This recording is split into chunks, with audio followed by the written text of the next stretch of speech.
Good morning. So today we're going to review some of the problems off of the quiz that y'all took the other day for me. Okay, so this one is 25x squared minus 121. Okay, so we are always going to ask ourselves about what is the greatest common factor. When we factor, that's always the first thing that we're going to ask ourselves. There is no greatest common factor here. So now, this is a minus sign, and it separates a binomial. So it's a binomial, and here's with a minus sign. So I need to figure out, is my first term a perfect square?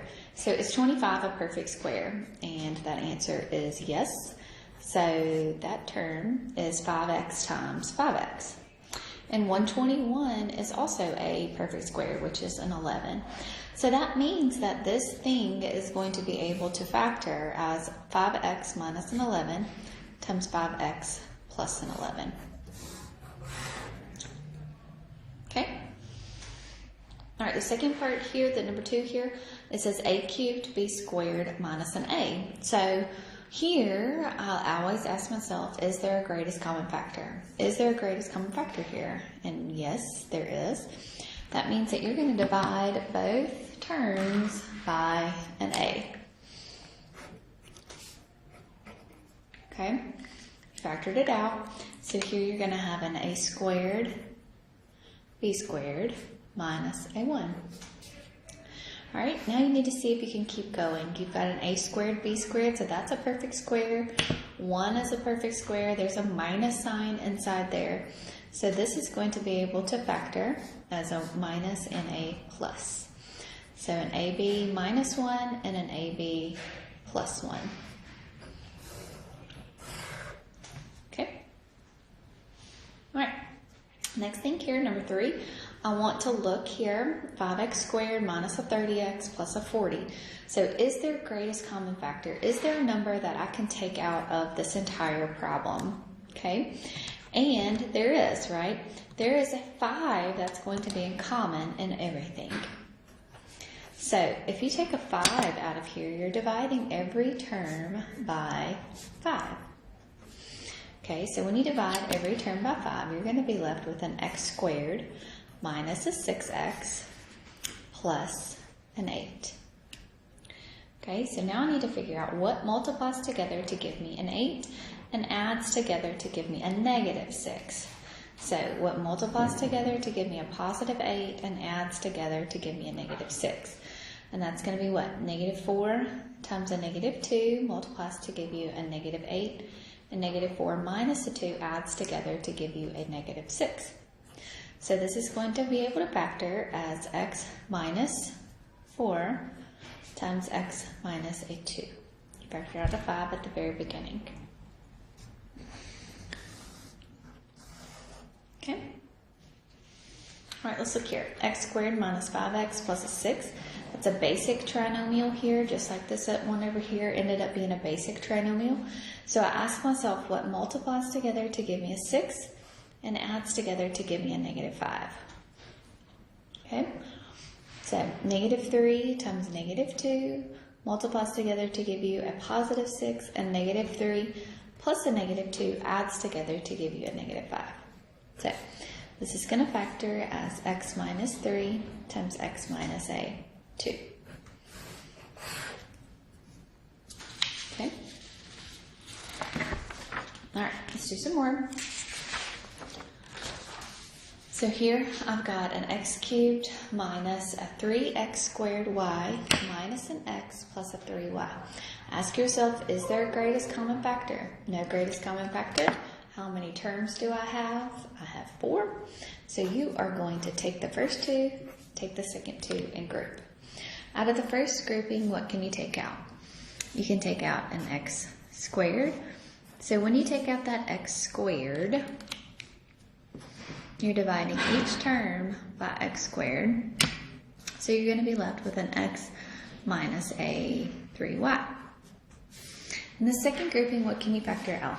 You can factor out a negative 1. So that's going to change the sign on the inside to a negative 3y. Your parentheses are the same, so you're going to be able to factor out an x minus a 3y. And you'll be left with x squared minus a 1. Well, this is an x squared minus a 1, and that can factor again. Okay, that's a difference of two squares. So this can factor to x minus 1 times x plus a 1. That is factored completely. Check yourself by multiplying everything out. You should never miss a problem because you can multiply it back out to make sure it's what you started with. All right, number 6 here, we've got 9y to the 4th minus a 9. So there is a 9 as my greatest common factor. And I'll be left with y to the 4th minus a 1. That's a y to the 4th minus a 1. That is a difference of two squares. And that is going to be able to factor as y squared minus 1 times y squared plus a 1. Okay? But this y squared minus a 1 can go again because that's a difference of two squares. Difference of two squares. So that can factor to y minus 1 times y plus a 1. And then this will be y squared plus a 1, and you factored out a 9. Okay. All right. What about number 7 here? Number 7, I need to figure out what can go all into 18, 24, and an 8. Okay, so I think a 2 can go into all of those. So 2 goes into 18 9 times. Okay, so if I divide everything by 2, okay, 18 divided by 2 will give me a 9y squared. 24 divided by 2 will give me a 12. And then 8 divided by 2 will give me a 4. Okay. So now I need to make sure that I can't go anymore. So I'm going to go take my 9y squared minus a 12y plus a 4, and I'm going to try to factor that some more. Okay, so I need that there's a 9 in front of my y squared, so I'm going to say 9 times 4, okay, which gives me a 36. So something has to multiply together to give me a 36, and at the same time add together to give me a negative 12. So negative 6 times a negative 6, and negative 6 minus a 6. Okay, middle term gets replaced. So I'm going to have 9y squared minus a 6y minus a 6y plus a 4. You've got 4 terms now, so you are going to group. Out of the first grouping, what can you take out? You can take out a 3y, so you'll be left with 3y minus a 2. And out of the second grouping, you can also take out a 2, a negative 2. So I'm going to be left with 3y minus a 2. That negative changes that to a minus sign. Your parentheses are the same, so you're going to be able to factor out 3y minus 2. And you will be left with 3y minus a 2. You factored out a 2 in the very beginning, so your final factored is going to be 2 times 3y minus 2 times 3y minus 2, or 2 times 3y minus 2 squared. Okay, so let's go through this again. Okay, to factor.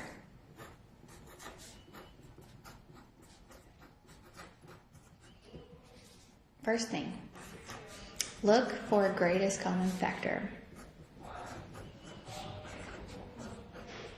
Okay, take that one out first.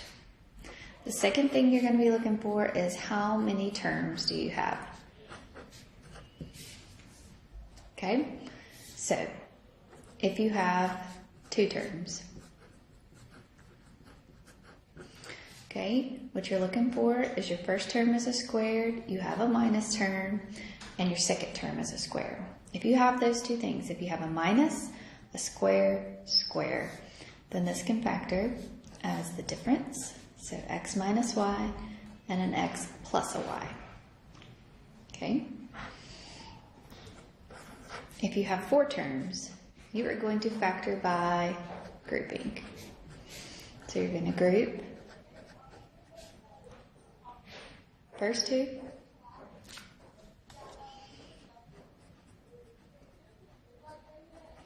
and group second 2.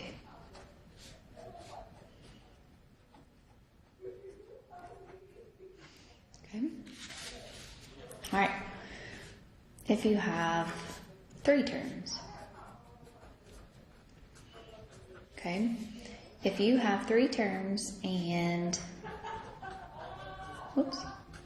and the a here is going to be equal to 1, that's considered our basic trinomial.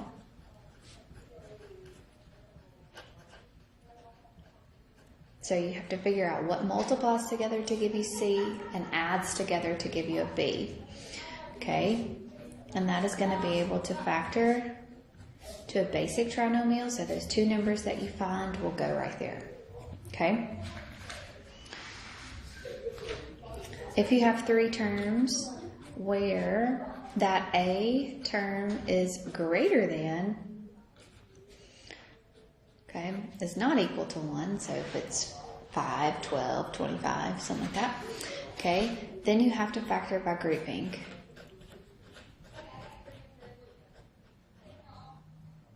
Okay, so that means you're going to figure out what multiplies together to give you that AC and adds to be the middle.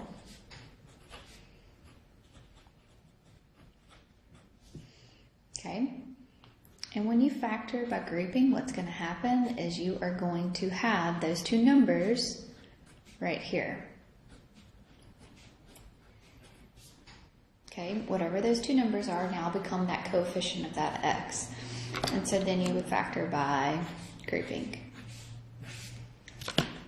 Okay? All right, so that's factoring. A rundown on factoring to remember. All right? All right, y'all have a great day.